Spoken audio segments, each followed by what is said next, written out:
We're live at the state capitol in Bismarck today. Largest, tallest building in the state of North Dakota, 18 stories high. You can't miss the state capitol. I know some people think of state capitals as, sort of marble and columns. North Dakota's a skyscraper for a state capitol, and it's lots of fun. In fact, brought along one of my cohorts today, his first trip to the state capitol here. So I said, boy, I'm glad. So anyway, that's where we're at today, and we're here because Governor Jack Dalrymple is hosting a ceremony celebrating the Mr. Bubble brand and its North Dakota heritage, and he joins us now on the Common Sense Club, Governor Jack Dalrymple. Governor, nice to see you. Same here, Scott. How you doing? doing? See you today. Yeah, I'm just doing great. Thanks. Tell me you wore that pink tie in celebration of Mr. Bubble to tie in with that pink brand, right? We are all wearing pink today. In fact, I've even seen a couple of ladies that have pink bubbles on their dresses. So, this should be fun. We need a little bit of comic relief around here. No, it's neat, and that Mr. Bubble brand, as a member of your staff just told me, is iconic. It is it's still the largest selling bath product in the country in bubble bath, and it was born in North Dakota, so it's some neat heritage here, isn't it? Yeah, it really is. Mr. Bubble is one of the original Gold Seal Company consumer products, and there's a great history there. 50 years ago was a long time. That was the early days of television advertising. And, consumer products advertising, which we are so used to today, was really just in its infancy. And Harold Schaefer was one of the real pioneers in figuring out how to sell a consumer product to the American public. And there's some great stories there. And, of course, we love it especially because all of that company success eventually turned into the Medora Project, and eventually became the Medora Foundation, which is our real treasure, in North Dakota, our #1 tourist attraction. It is a neat town. I love the story Ed Schaefer talks about being about the height of his dad's knees, standing on a bluff, overlooking what is now Medora, which was just a tiny little, kind of nothing but a few tumbleweeds, saying, we can turn this into something. And now the #1 tourist destination in North Dakota, right? Yeah, it is, and it's a great thing to have, and it reminds me of Harold Schaefer so much because he was one of these entrepreneurs that, if he couldn't have fun doing something, he wasn't going to be doing it. And that whole Medora idea, to be honest with you, if you weren't a big dreamer, you wouldn't possibly tackle something like that. I think for years and years, he lost money doing it, and it was uphill business.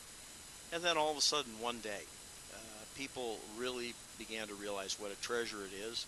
And now, there are thousands and thousands of people flocking out there every year. Yeah, by the way, some folks, when they think Badlands, they think of, the Black Hills, which are obviously a big destination. But for folks that have not done it before, it's one of those deals. I always ask North Dakotans, have you been to Medora? You got to get to Medora. The musical, the pure entertainment of it, and it really is, touristy without being touristy. You feel like you're back, in the Western days. There's all the Teddy Roosevelt history, and I love the Harold Schaefer Museum, which, among other things, celebrates Mr. Bubble and some of that entrepreneurial history too. So yeah, there's some great stuff out there, and like you say, the tourism trade has really changed a lot over the years. For a long time, the Black Hills dominated, and you had to go down there and buy your gold nugget and get your rubber tomahawk, and then the whole thing changed. And the tourists began getting more and more interested in authenticity in these historic sites, and they wanted them to be authentically true to the history of the area. And we started getting more and more visitors, and actually the Black Hills had to make some major adjustments. And now we have a genuine historic experience. When you go out there, you see the chateau, you see the packing plant, you see buildings in town that are original, and you go out in the park and it's not spoiled at all. That's what people are looking for. Oh, it's great. And by the way, there's now the newly renovated Rough Rider Hotel, so if you've not been out there, I know the first time I was out there was like, okay, honey, this is a little bubble above camping. We're not exactly we're roughing it here out here in Western North Dakota, but now the accommodations have come up a little bit. In fact, Harold Ham tells a great story. Of course, a world-class entrepreneur and man that's invested a ton in North Dakota. He and his wife and their 2 daughters came up, and I forget what was going on. They were planning on staying a long time, 2 weeks or something, came up and had all these suitcases and everything else because he has 2 daughters and his wife. So they were packed for 2 weeks worth, and their accommodations were the bunkhouse. The tiniest of all the accommodations. Right. And they literally had no room after they were sleeping in suitcases, for crying out loud. But now there's the Rough Rider Motel. There's it just improves every year. There's always something. So. Yeah, no kidding. The Rough Rider Hotel is beautiful, and like you say, that is such a major upgrade to what we had before. It's not even funny. So if anybody's worried about roughing it too much, don't worry. The Rough Rider Hotel is fantastic. I guess what I'm saying is if you haven't been to Medora lately, you haven't been to Medora. So check it out. There's lots of new improvements out all the time. And of course, that Bully Pulpit golf course is world class. It's just so much fun. So Medora.com if you haven't been there. There's still time this year. And I know we're going to chat with Randy Henselbutter one of these days and update folks because the fall season is a lot of fun. Let's talk a little bit about some incredible publicity. I'm not sure you could have bought it. But if you could, it probably, I said on the air, would have been 8 figures worth of publicity for the great state of North Dakota with CNBC out here all day last Wednesday. Phenomenal. You were interviewed by Jim Cramer on Mad Money and CEO Halliburton and Continental Resources and T. Boone Pickens, and it was just a phenomenal commercial for North Dakota, really, wasn't it? It was, and I didn't realize before I went out there what a large following Jim Cramer has for that show, Mad Money. But I did learn there's an incredible number of people nationwide that watch that show. And he gave me a chance to explain, what North Dakota's doing, how North Dakota is like really out ahead of the whole rest of the nation in terms of economic growth. And, it was really a lot of fun because it put everything in context that, yes, we have an oil boom going on, but that is definitely not the only thing that's going on in North Dakota. No, that was he talked a lot about agriculture. Started the program by talking about how many products North Dakota exports and leads in production, and it really was a well-rounded program. And I don't know how long your interview was, but it's a lot longer than most national television interviews go. Well, that's right. I mean, he really gave us a chance to explain exactly what we have going out here, and I got a chance to tell him that we have a lot of job openings in North Dakota. Has the phone been ringing since that interview, by the way, and some of those job opportunities? Well, I had my staff, kind of discipline me a little bit and said that, you really shouldn't go out there with a nationwide audience telling them to call a phone number. I mean, almost leads to chaos, but fortunately, I didn't have the exact number on the air. Otherwise, it would probably still be ringing. But we did get calls. Fortunately, there is a number at the Commerce Department that you can call about jobs. And it's amazing, the response we did get. We've currently got 15,000 job openings in North Dakota. But as I explained on the air, they're not all in oil country. We've actually... the county with the most job openings is actually Cass County, believe it or not. And you know what's going on over in the valley, too. Because of our university relationships and all of the technology and all the advanced manufacturing going on over there, that part of the state is creating a lot of jobs, too. So it's fun all over. And you got a chance to get a plug-in for the entire state, which was kind of nice as well. As I say, I mean, literally, I think if you had to hire some ad agency and say, what's that worth? It'd be north of 7 figures. It'd probably be 8 figures because it was just an incredible day.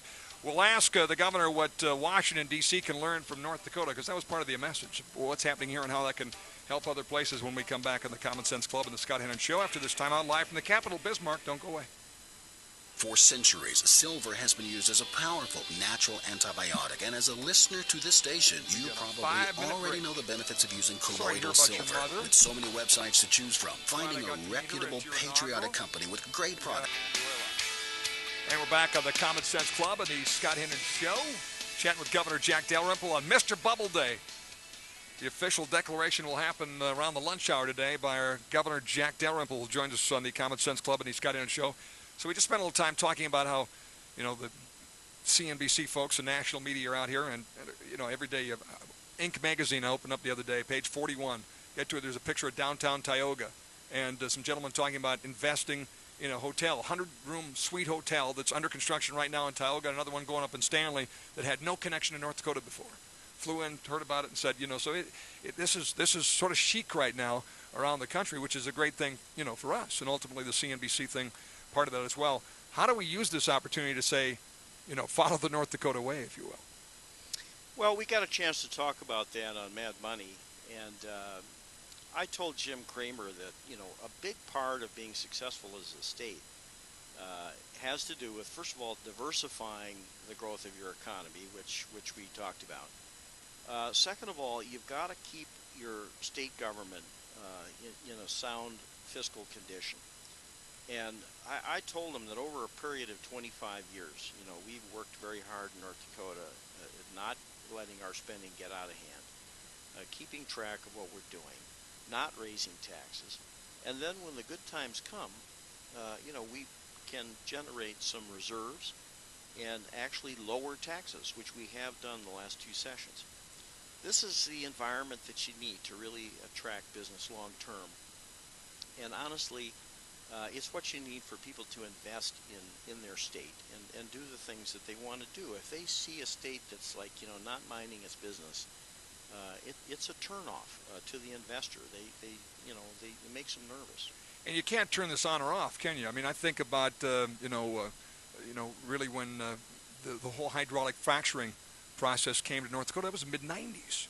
With some incentives were put in place to say, hey, do some hydraulic fracturing here, see what you find. And here we are, how many years later, reaping the benefits. So really, it's sort of just it's a way of thinking, isn't it? That you can't turn a switch on and off. You need to prepare for this. Well, that's right. Ultimately, it's an entrepreneurial spirit and attitude toward your state's opportunities, and we have that here. If you give people a chance, an opportunity to do something, in North Dakota, they will respond to it, very, very quickly, and the end result is good for everybody. I mean, not everybody, can be an entrepreneur. We understand that. But, the spin-offs, help the entire state. Last year, just to give you a couple of statistics, not too many, but last year, our GDP growth in North Dakota was 7%. That was number one of all 50 states in the United States. We have the lowest unemployment rate in the United States, 3.3% versus 9.1% nationally. We're doing things here that are working for us, and there's absolutely no reason why it can't work in other states. And I think that in many ways Jim Cramer is right when he says, look at North Dakota, look at what they're doing. Critics would say, hey, all of this activity has created a lot of revenue, and now you're spending too much of it. You talked about a GDP growth at 7% a year. I mean, are you comfortable with the level of spending versus the level of growth? Is it in check? Well, what we have done in this last couple of years is we have said the use of these funds is threefold. First of all, we need to invest in our infrastructure in North Dakota so that we don't get behind on that. And I'm talking about roads and streets and bridges. If you're going to have growth, you've got to stay out ahead of that. And especially in western North Dakota, these roads were never built to handle the kind of economic activity that we have right now. So we are rebuilding roads. We're helping counties and townships directly to stay ahead of these things, not just in oil country, but throughout the state. I say to people, these are investments. These are not like, annual expenses. These are things that you pay for now, and you get a 50-year payback that will last a long time. The other thing we do is we put money away, and we say, look, we know that things like, agriculture and energy can be cyclical. We need to put money away for the future. We've got over $1 billion in reserves, and that's not too much with the kind of economy that we do have. And finally, the third thing you do with that money is you lower people's taxes.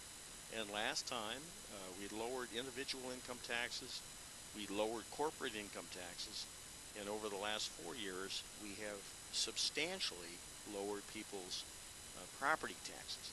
So those are the things that we're trying to do, and at the same time, hold down the growth of what we call ongoing or continuing spending, which is, government spending that you do year after year. One question from a listener saying, did we get lucky? Without the oil boom, would North Dakota be growing? Without the oil boom, we definitely would still be growing, and we would still be doing well. The oil boom is like the icing on the cake for us. This is what allows us to have this extra money to invest in infrastructure and set aside for the future. But were it not for that, we would still be, one of the top performing states in the country. By the way, the governor earlier mentioned there is a hotline, and there's 15,000 job openings in every corner of North Dakota, so we do want to let folks know that if you call 866-4-DAKOTA, you can find out about some of those jobs. That's 866-432-5682. Let's put that on our website as well, 866-4-DAKOTA, 866-432-5682. Just a couple minutes left, but I want to ask you a couple things. First time we've had a chance to chat with you since you were down meeting with the Corps officials and 6 other governors that have Missouri River states. And you came up with an innovative idea to say, Corps, give us a shot. Maybe we'd do a better job of managing this thing. How was that message received by the Corps? Well, they didn't, officially oppose it or anything like that. They actually included in their presentation a few slides on compacts in other states. I think they very subtly let it be known that, compacts are not without their problems too.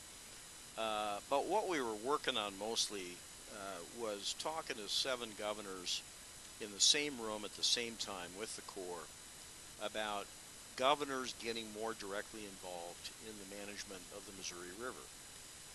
Instead of just getting these notices once in a while that kind of tell us like what's going to happen, we would like to know a little bit ahead of time what the plan is, and we'd like to have an opportunity to talk to the Corps about it and maybe point out some things that they've overlooked. That's only common sense to me, and I think the Corps saw the value in that. And we're going to begin now, after going to Omaha, a process of governors getting together on a regular basis to talk to the Corps about their plans.